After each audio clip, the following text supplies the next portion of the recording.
All right, I got one of my buddy's dump trucks in here. 5500 Ram with the Cummins, aluminum body dump. The issue he's having is when they dump this up and it's all the way up, sometimes it gets stuck and it won't come down. Obviously, I said, well, let me get behind it here and we'll watch you dump it. So as soon as he raised it up, I saw a bunch of slack in the hinge here on the driver's side. Like the bed was actually, it was like clunky, clunk, clunk. And it's clunking so bad that you could hear it when he pulled in, you could hear the bed just clunking, bouncing up and down back there. There's not as much slack in the drinker side, but I'm sure there is some. What I could tell so far, if you see how this is made, what you got there, you've got a pin. I've got the other side out, so I can show you like that. You got a pin with a tab that bolts it on.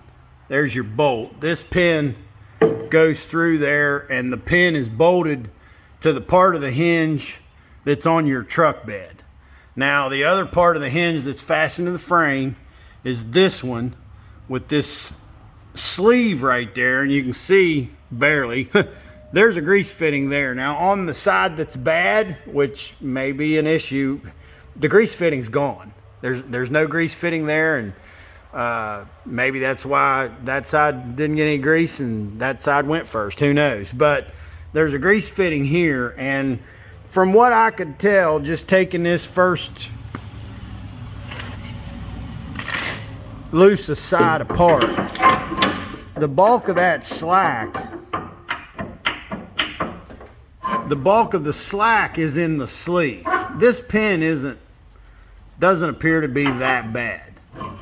You know, if this pin was really bad, it wouldn't obviously appear to be the same diameter all the way across the length of the pin, and it does. So our slack, the bulk of our slack, this is where this sleeve is worn out. And I looked through what I got. These are some hardened sleeves. These are hardened sleeves that actually come with a hoist.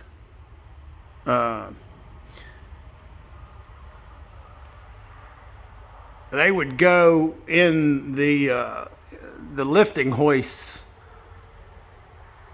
rollers, like those beam trolleys up there. And these are close. I've got a few of them. They're a little small, but small might be good in this case, because if anything, I would want something crazy tight. And to get crazy tight, what I'd probably do is I would take a sleeve like this and split it and drive it over that pin, and then it should be tight. But we're going to get into this and see what we can do about taking up some slack here. With that took apart and lifted up, let's take a look at what we got on this just pin and sleeve.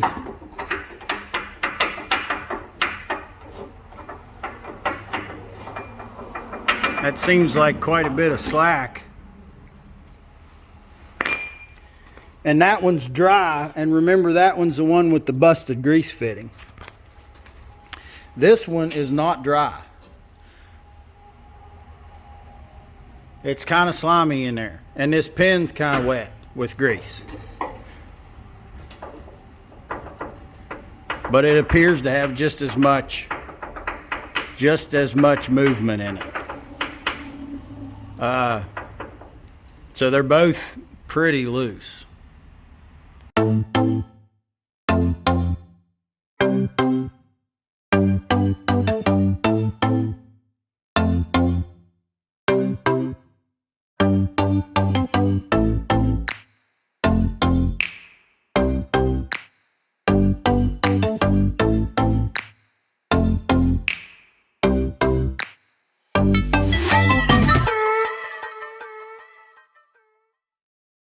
So with the size sleeve that I'm thinking of trying to jam in there to tighten this up, the length of the sleeve that I have is not as long as the sleeve that's in it.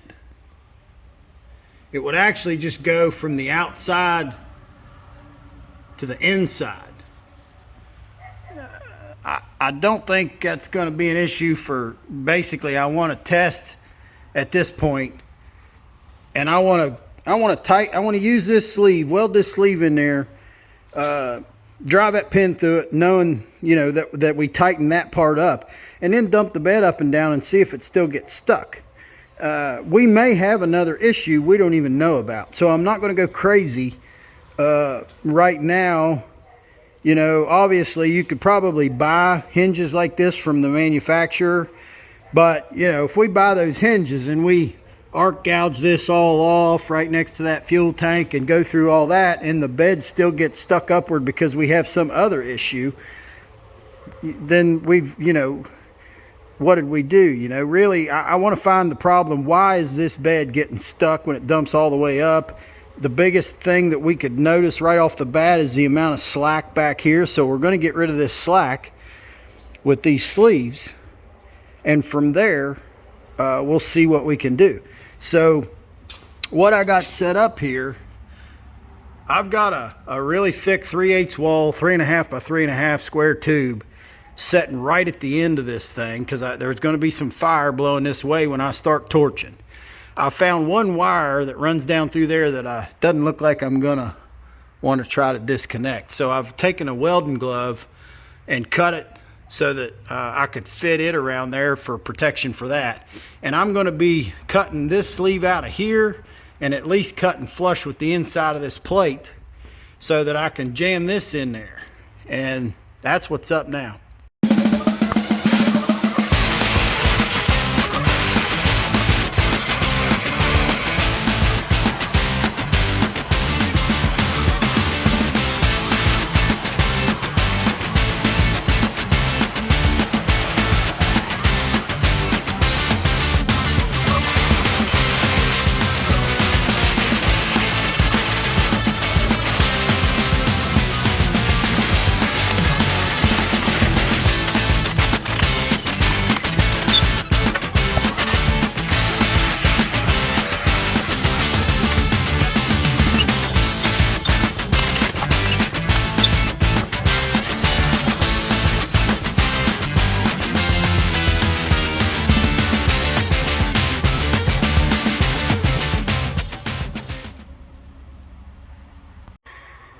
Went ahead and cut that side out of there off camera.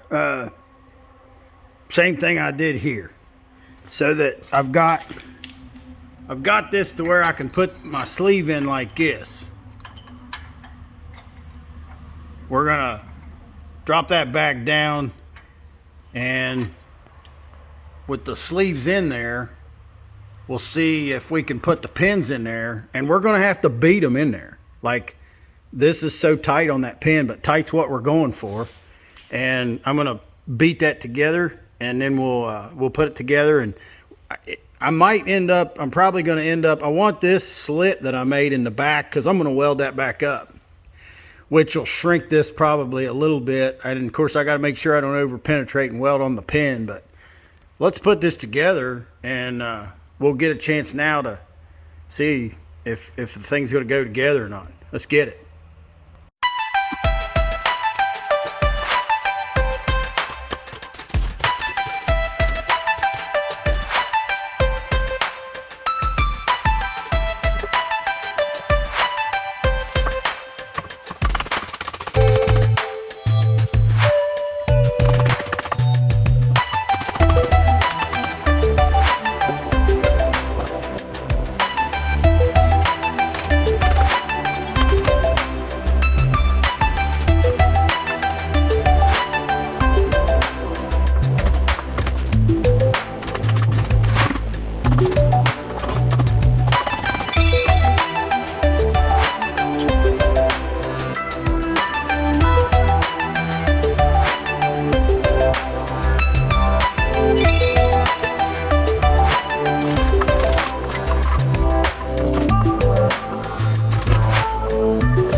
Got those sleeves in there. Haven't welded anything, but I just want to give you a shot of what it looks like put together. And that sleeve, that new sleeve, will have to be welded to these brackets. And I'm probably, like I said, gonna weld that seam shut that I grinded.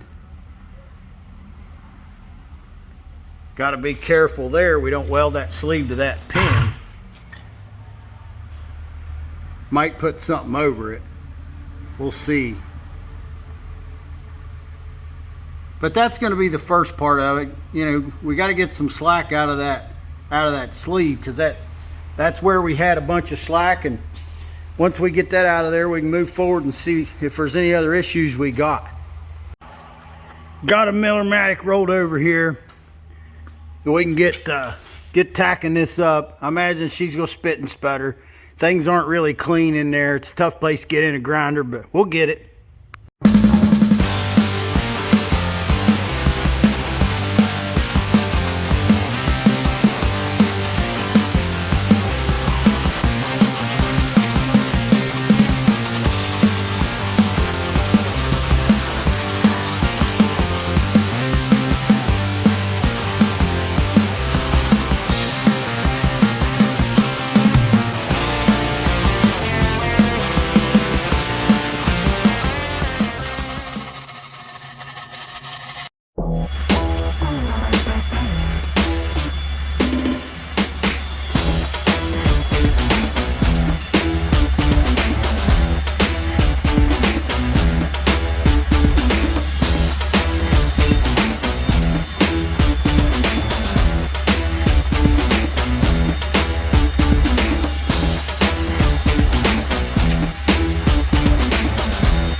All right, then, I reckon you've seen what's cracking now.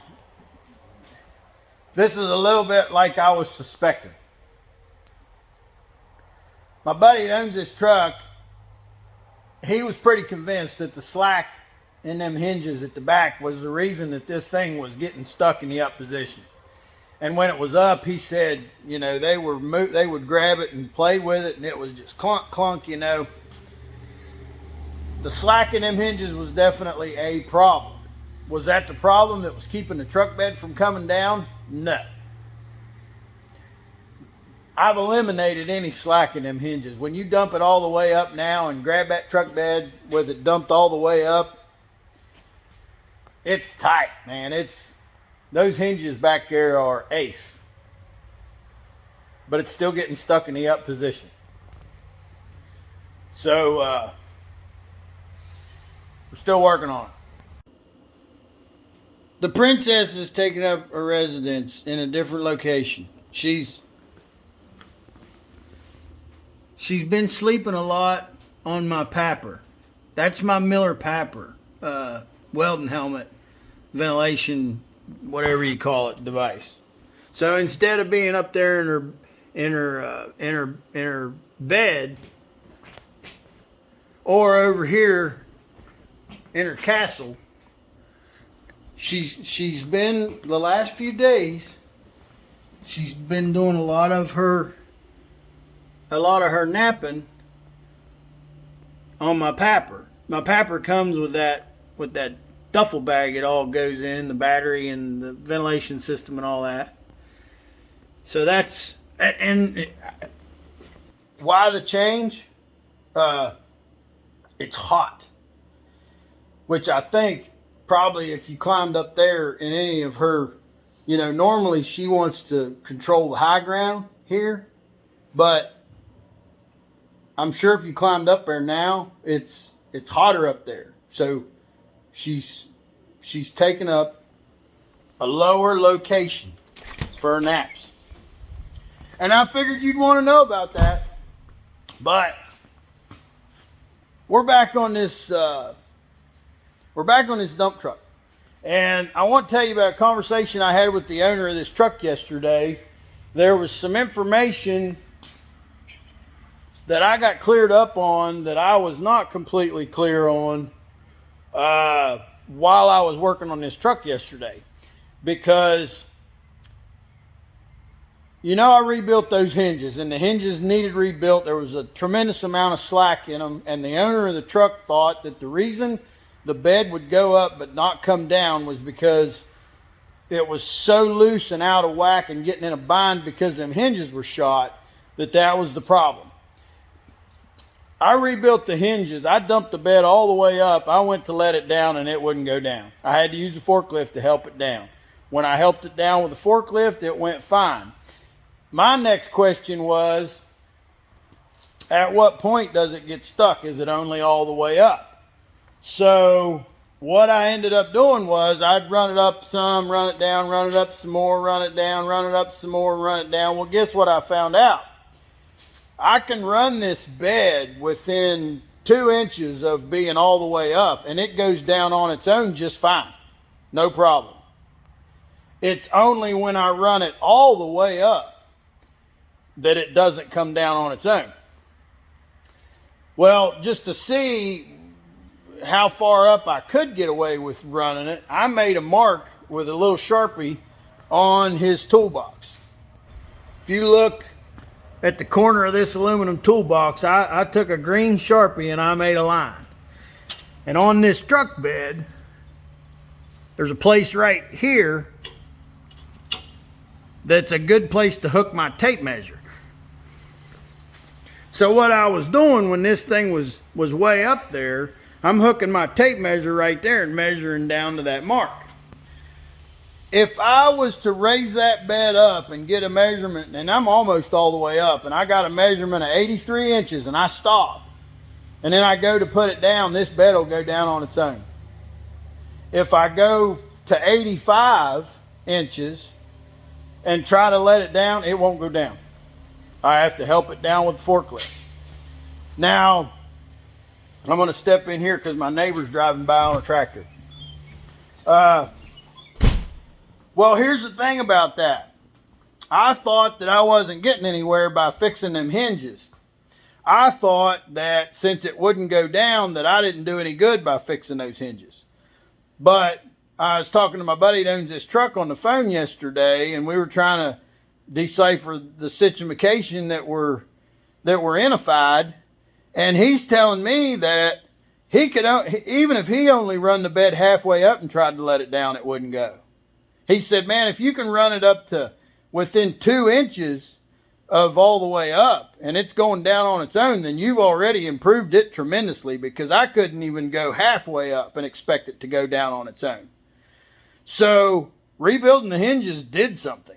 Actually, if he couldn't even run it halfway up and have it to go down on its own, and I can run it within 2 inches of all the way up and it goes down on its own, we've made a big difference.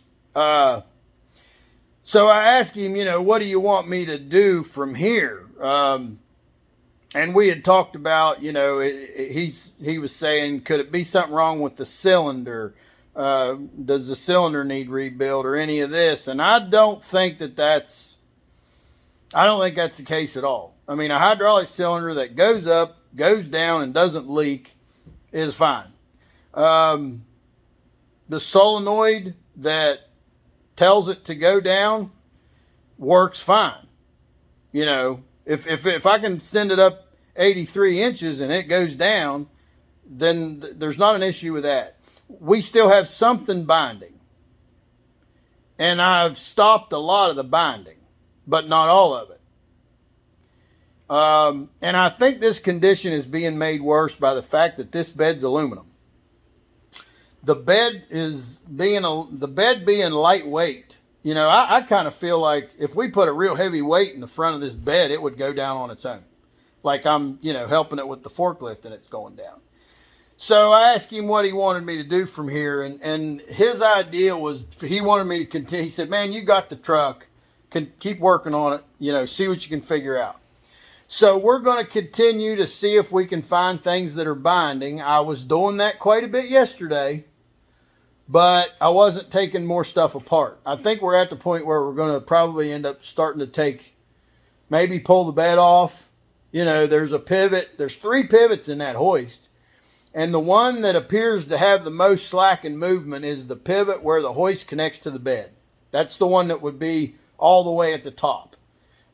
When I run the bed way up and let it down, I can see a lot of clunk in that. Have to take that apart to see, if there's a problem in there that could cause the binding. There's one tiny little thing I'm going to do before I take that next step, though. I am going to drill holes, tap threads, and put grease fittings in those hinges that I rebuilt yesterday. And I'm going to put some grease in there. And I'm going to run it up and down a few times and then see if it still gets stuck. And I'm going to see if that makes a difference anyway. I think it's still going to get stuck. But, could I run it up farther with greasing them pins or whatever? That is something that probably needs to be done anyway. It ain't going to take very long, and why the hell not do it and see before we start changing other things if that makes a difference. So that's what's up. Looking here at the back of these hinges where I'd rebuilt and jammed that sleeve in there and fit that pin in. Right there, I'm going to put a grease fitting on both sides. So we're going to do a drillification and thread tapify and greasinate. Let's do it.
Just back that thing back in the shop. It's going up and down on its own, all the way up. I put it all the way up and it comes down. It didn't want to at first.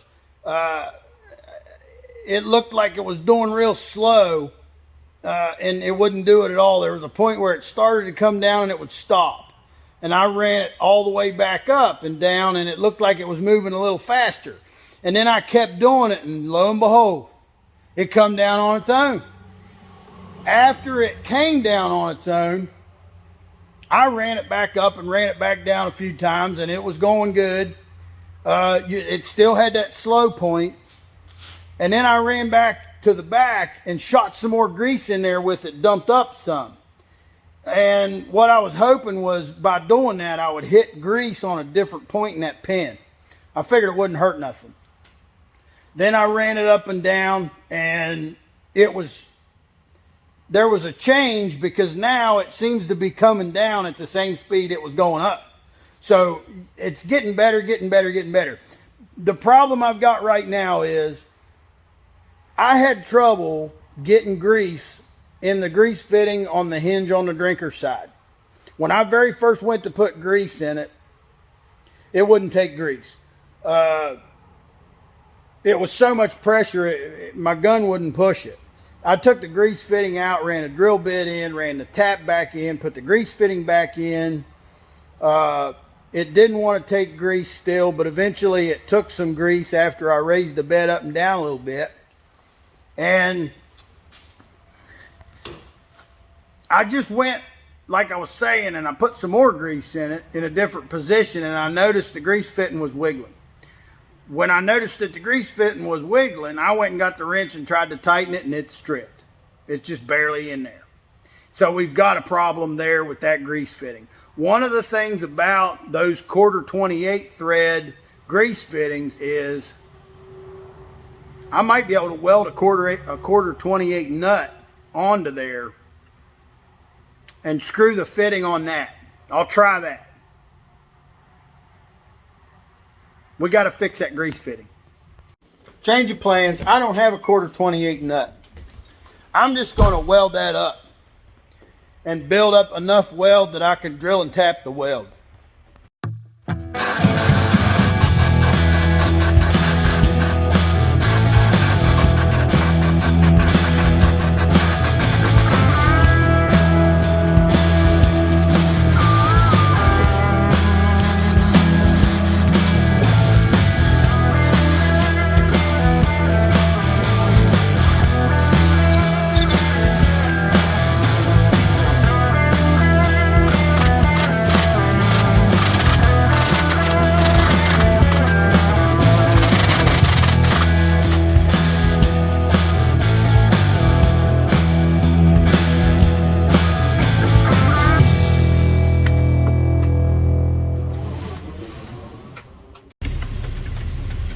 All right, we changed the grease fitting, so it's not stripped out no more. Let me tell you where I put this truck. We're up here, head of my driveway, by my mailbox. This is where, see, it's a bank. So, you know, we're pointed uphill with the truck. This would be the hardest situation you can imagine for that bed to come down. So let's see what we got. Send her all the way up. That's all the way up. Send her down.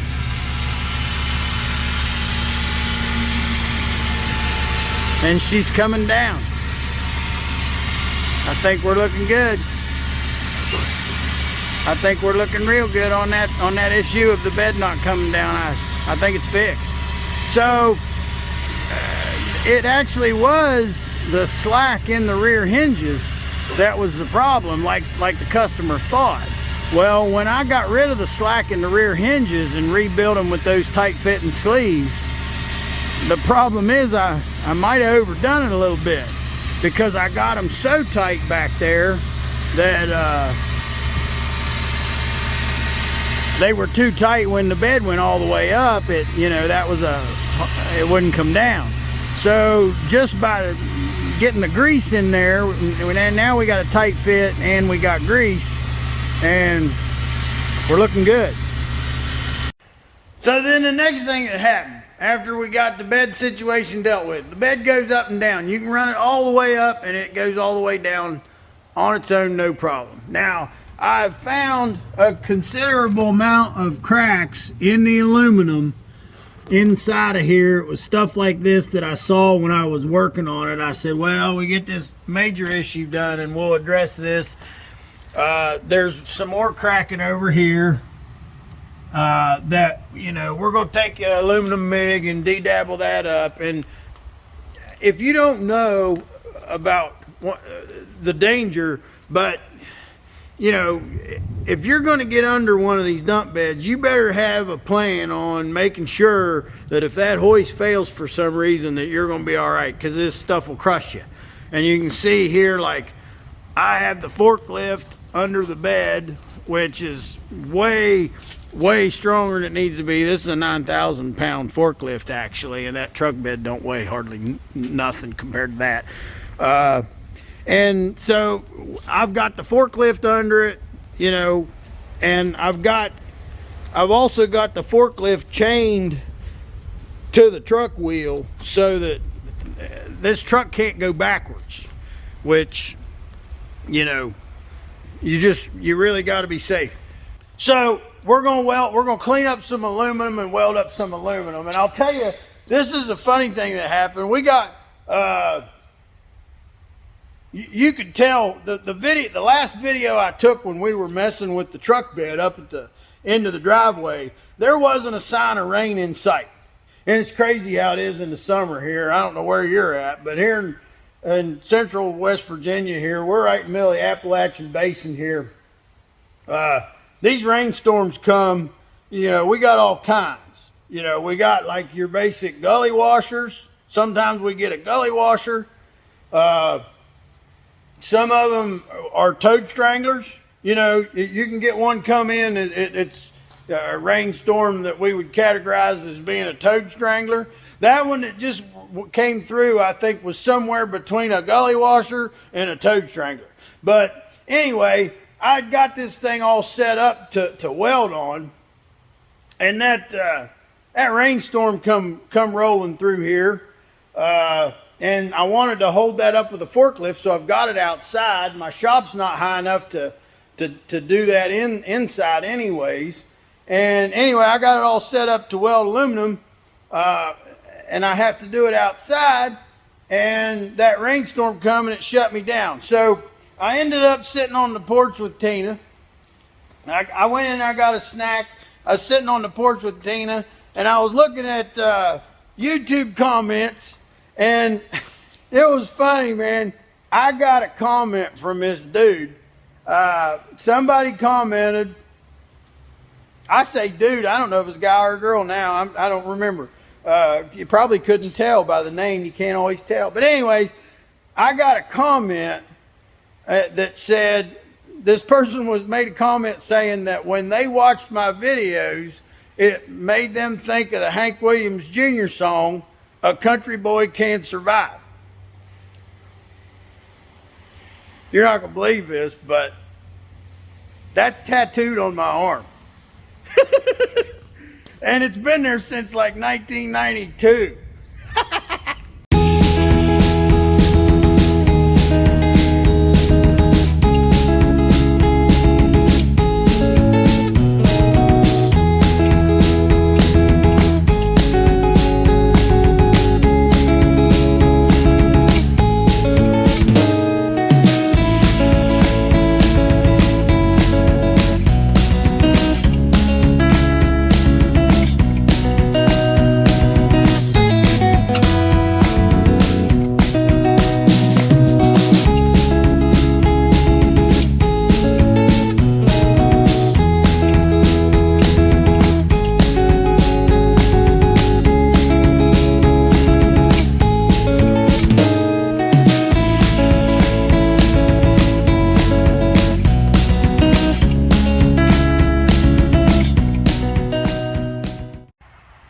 Well, alrighty then.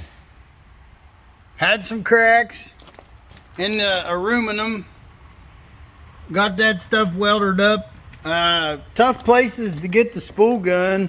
A few places, you know, hard to get the spool gun in there and hard to clean. But, you know, what was once cracked is not cracked now. So that's That's a pretty good doozination.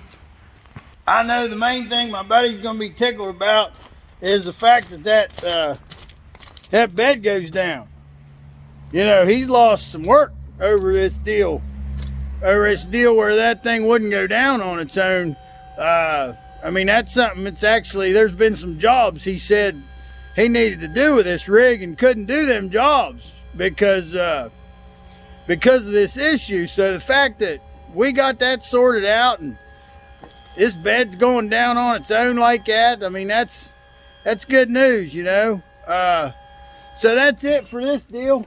I'm happy with it. I think he's gonna be happy with it, and we'll catch you on the next one.